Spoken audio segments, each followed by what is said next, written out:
దానియేలు గ్రంథము 8వ అధ్యాయము. రాజగు బెల్షస్సరు ప్రభుత్వము 3వ సంవత్సరమందు దానియేలును నాకు మొదట కలిగిన దర్శనము గాక మరియొక దర్శనము కలిగెను. నేను దర్శనము చూచుచుంటిని. చూచినప్పుడు నేను ఏలామను ప్రదేశ సంబంధముగు షూషానను పట్టణపు నగరులో ఉండగా దర్శనము నాకు కలిగెను. నేను ఊలాయి అను నది ప్రక్కన ఉన్నట్టు నాకు దర్శనము కలిగెను. నేను కన్నులెత్తి చూడగా ఒక పొట్టేలు ఆ నది ప్రక్కను నిలిచియుండెను. దానికి 2 కొమ్ములు. ఆ కొమ్ములు ఎత్తైనవి గాని ఒకటి రెండవ దానికంటే ఎత్తుగా ఉండెను. ఎత్తుగలది దానికి తరువాత మొలిచినది. ఆ పొట్టేలు కొమ్ముతో పశ్చిమముగాను ఉత్తరముగాను దక్షిణముగాను పొడుచుచుండుట చూచితిని. ఇట్లు జరగగా దానిని ఎదిరించుటకైనను అది పట్టకుండా తప్పించుకుండుటకైనను ఏ జంతువునకును శక్తి లేకపోయెను. అది తనకిష్టమైనట్టుగా జరిగించుచు బలము చూపుచూ వచ్చెను. నేను ఈ సంగతి ఆలోచించుచుండగా ఒక మేకపోతు పడమట నుండి వచ్చి కాళ్ళు నేల మోపకుండా భూమి యందంతటా పరుగులెత్తెను. దాని 2 కన్నుల మధ్యనక ప్రసిద్ధమైన కొమ్ముండెను.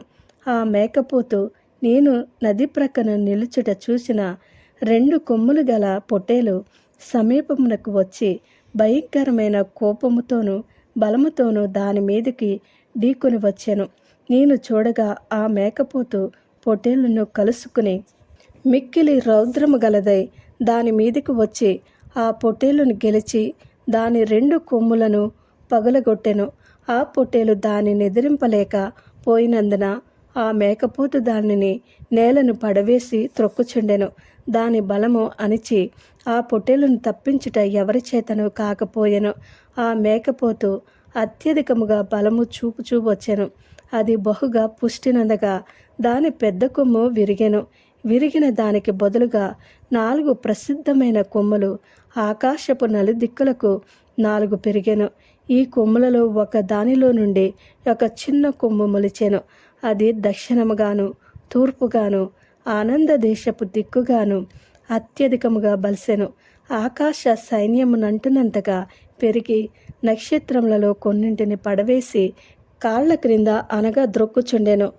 ఆ సైన్యము యొక్క అధిపతికి విరోధముగా తన్ను హెచ్చించుకుని అనుదిన బలియార్పణమును నిలిపివేసి ఆయన ఆలయమును పడద్రోసెను.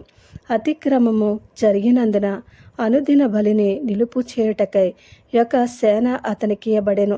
అతడు సత్యమును వ్యర్థపరిచి ఇష్టానుసారముగా జరిగించుచు అభివృద్ధి నొందెను. అప్పుడు పరిశుద్ధులలో ఒకడు మాటలాడగా వింటిని. అంతలో మాటలాడుచున్న ఆ పరిశుద్ధునితో మరియొక పరిశుద్ధుడు మాటలాడుచుండెను. ఏమనగా అనుదిన బలిని గూర్చియు అతిక్రమము జరిగినందున సంభవించు నాశనకరమైన హేయ వస్తువును గూర్చియు కలిగిన ఈ దర్శనము నెరవేరుటకు ఎన్నాళ్ళు పట్టుననియు ఈ ఆలయ స్థానమును జన సమూహమును కాళ్ల క్రింద త్రొక్కబడుట ఎన్నాళ్ళు జరుగునో అనియు మాటలాడుకునిరి. అందుకతడు 2300 దినముల మట్టుకే అని నాతో చెప్పెను. అప్పుడు ఆలయ పవిత్రతను గూర్చిన తీర్పు తీర్చబడను. దానియేలును నేను ఈ దర్శనము చూచితిని. దాని తెలుసుకునదగిన వివేకము పొందవలనియుండగా మనుష్యుని రూపము గల ఒకడు నా ఎదుట నిలిచెను. అంతటా ఊలయు నదీ తీరముల మధ్య నిలిచి పలుకుచున్న ఒక మనుష్యుని స్వరము వింటిని. అది గాబ్రియేలు. ఈ దర్శన భావమును ఇతనికి తెలియజేయమని చెప్పెను. అప్పుడతడు నేను నిలుచుచున్న చోటునకు వచ్చెను.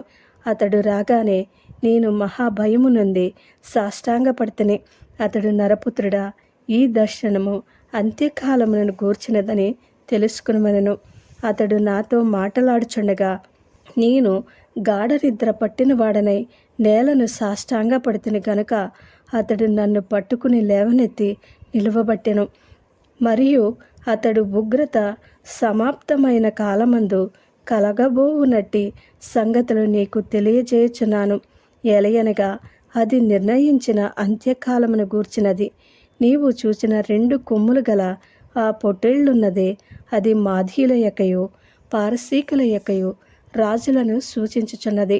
బొచ్చుగల ఆ మేకపోతు గ్రీకుల రాజు.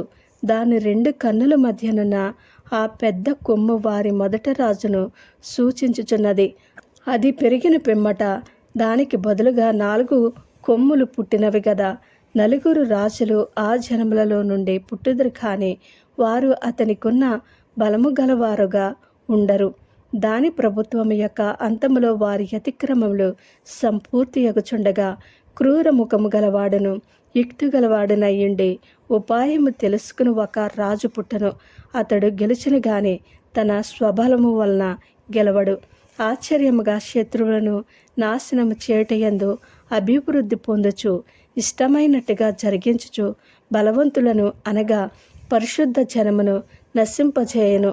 మరియు అతడు ఉపాయము కలిగిన వాడై మోసము చేసి తనకు లాభము తెచ్చుకొనును.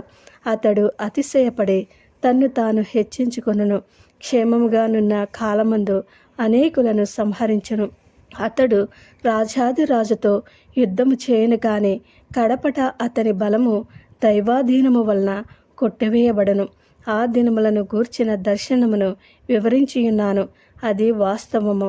అది అనేక దినములు జరిగిన పిమ్మట నెరవేరును. నీవైతే ఈ దర్శనము వెల్లడి చేయకుమనెను. ఈ దర్శనము కలగగా దానియేలును నేను మూర్ఛిల్లి కొన్నాళ్ళు వ్యాధిగ్రస్తుడనయ్యుంటిని. పిమ్మట నేను కుదురై రాజు కొరకు చేయవలసిన పని చేయుచూ వచ్చితిని. ఈ దర్శనమును గూర్చిన విస్మయము గలవాడనైతిని, కానీ దాని సంగతి తెలుపు గలవాడెవడనూ లేకపోయెను. ఆమేన్.